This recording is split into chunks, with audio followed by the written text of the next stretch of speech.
Kemi was a cheerful little girl who lived in Amurin, a small village in Ondo State, Nigeria. Her father, Mr. Johnson, was a teacher at the local government school. He loved helping children learn to read and write. Kemi's mother, Mrs. Johnson, was a kind woman who sold colorful clothes at the village market. Every evening, Kemi sat under the big mango tree in their yard, listening to her parents talk about their dreams for her future. Kemi, her father would say, "You'll grow up to be something great, maybe a doctor or a teacher like me." Kemi would smile and nod, though she didn't quite understand what those dreams meant. She was happy as long as her family was together. But one rainy evening, everything changed. It was a dark, stormy night when the news came. Kemi's parents had gone to the city to buy supplies for her mother's shop. The roads were slippery, and their car had collided with a truck. Both her parents died instantly. Kemi's world shattered. At just 6 years old, Kemi sat in the hospital, waiting for someone to take her home. Days turned into weeks, and no one came. The doctors and nurses pitied her, but they couldn't keep her forever. One day, a woman from an orphanage arrived. "You'll be safe with us," she said, holding Kemi's small hand. The orphanage became her new home, but it was nothing like her warm house in Amurin. Weeks later, a couple came to visit the orphanage. They were Mr. and Mrs. Adebayo, a wealthy but childless couple. They looked at Kemi with kind eyes and decided to adopt her. Kemi thought she was finally going to find happiness again. At first, life with the Adebayos seemed like a dream. Their big house had everything Kemi could imagine: beautiful clothes, toys, and plenty of food. But as days passed, Kemi noticed strange things. The couple argued late at night, and they often left her alone with strangers. One evening, Kemi overheard them whispering about selling the girl. Terrified, she realized she was not safe. That night, she packed a small bag and decided to escape. Before Kemi could run far, a group of men caught her and bundled her into a van. They were kidnappers, cruel and heartless. They locked her in a small, dark room with other children. Kemi cried every night, praying for someone to save her. One day, the kidnappers sold her to another group, this time, people who trafficked children. Kemi was moved from city to city, forced to do hard labor. Her tiny hands worked endlessly, and her dreams of a better life seemed to fade. Kemi's life took a darker turn when she was sold to ritual killers. These people believed harming children would bring them wealth and power. Kemi was terrified, but she never stopped praying. Just as the ritual was about to begin, loud voices and flashing lights filled the air. "Police! Everyone stay where you are," shouted a man in uniform. The security agency had raided the compound. Kemi was rescued, along with many other children. For the first time in a long while, she felt hope. The government took Kemi under its care. They gave her a safe place to stay and helped her start school. Kemi was a bright girl, and soon, everyone noticed how smart she was. When she told them she wanted to become a doctor, people began to help her. Kemi won a scholarship to study abroad. She worked hard and never forgot the struggles she had faced. Years later, she became a doctor, a symbol of hope and resilience. When Kemi returned to Amurin, she knew what she had to do. She built hospitals and orphanages, giving children the chance she never had. She started a medical school, where young people could learn to save lives. The people of Amurin loved her and called her Dr. Kemi, the angel of hope. Her story became an inspiration for everyone. Kemi walked through the dusty streets of Amurin, her heart heavy with memories of her parents and her childhood. The village had not changed much, but she could see the struggles of the people: sick children, tired mothers, and elders with no access to proper health care. Kemi decided that her first project would be to build a hospital. "This is where I'll start," she whispered to herself. She began gathering support from the government and international organizations, using her story to inspire others to help. When the construction of the hospital began, the entire village came to watch. It was the first modern building Amurin had ever seen. Children cheered, and the elders blessed Kemi, calling her a savior. But not everyone was happy. A local chief, who ran a traditional healing business, felt threatened. "If this hospital succeeds, no one will need me anymore," he grumbled, plotting to sabotage Kemi's efforts. One night, a fire broke out at the construction site. Workers rushed to save the materials, but much was lost. Kemi suspected foul play but had no proof. "Don't give up," one of the villagers told her. "We believe in you." With renewed determination, Kemi raised more funds and rebuilt what was lost. The hospital was completed, and Kemi named it Hope Medical Center. On its opening day, a young boy with a fever was brought in.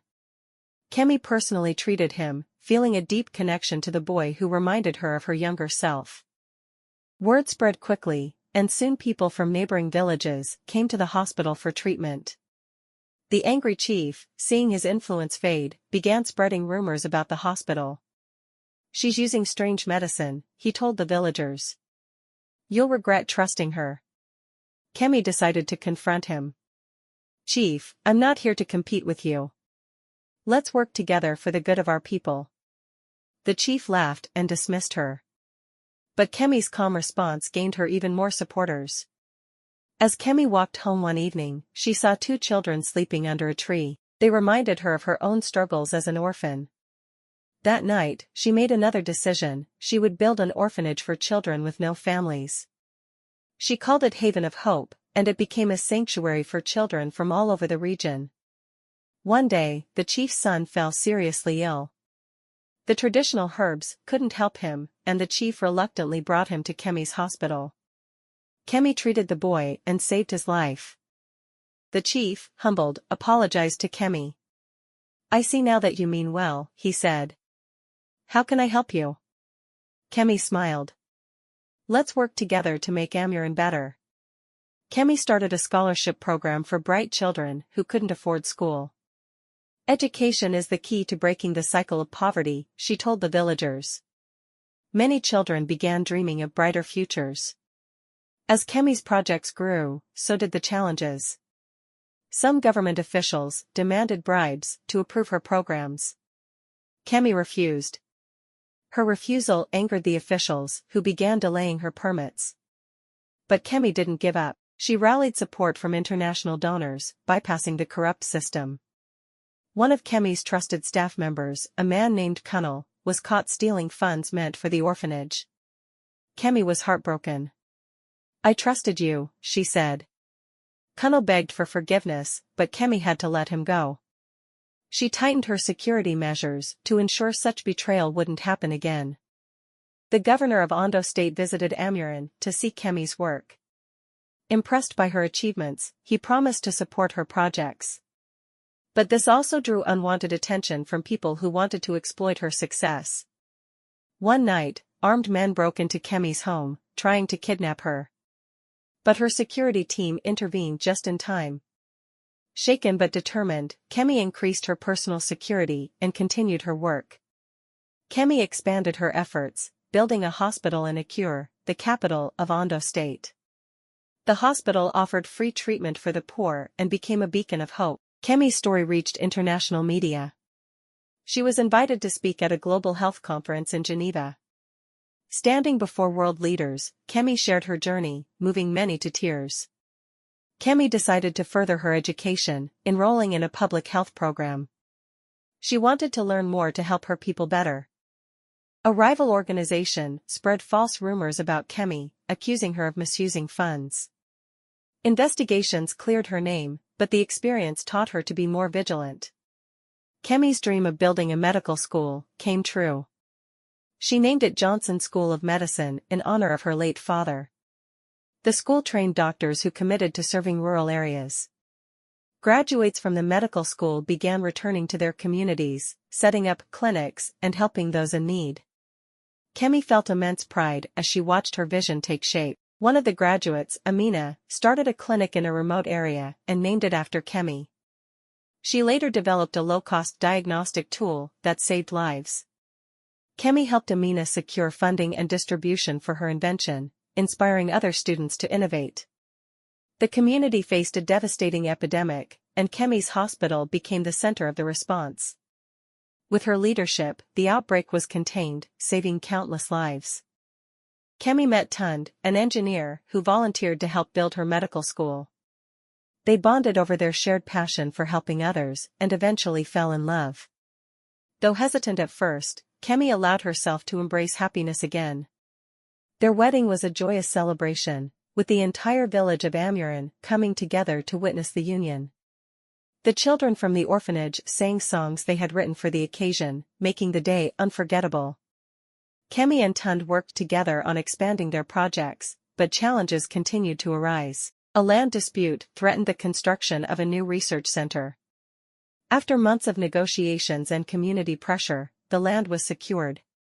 Kemi and Tund faced personal heartbreak when Kemi miscarried their first child. Though devastated, they found strength in each other and in the children at the orphanage. Kemi declared, "I'll always be a mother to these children and to any child who needs me." After years of struggle, Kemi and Tund adopted a baby girl from the orphanage and named her Hope. The adoption brought them joy and renewed their commitment to creating a better future for others. Kemi's name became synonymous with hope and resilience. She received global recognition, including a national honor from the President of Nigeria, for her contributions to healthcare and education. She partnered with international organizations to secure funding for vaccinations and rural healthcare. Her influence grew, but so did the challenges. Cyber attacks on her organization and political opposition tested her resilience, but she overcame each obstacle with determination. As Kemi grew older, she focused on mentoring the next generation. Her students achieved remarkable things, spreading her vision across Africa and beyond. Her life became a symbol of what one person's determination could accomplish. When Tund passed away after a long illness, Kemi was heartbroken but continued their shared mission. She retired to Amurin, now a bustling town with modern amenities, and spent her remaining years teaching and mentoring.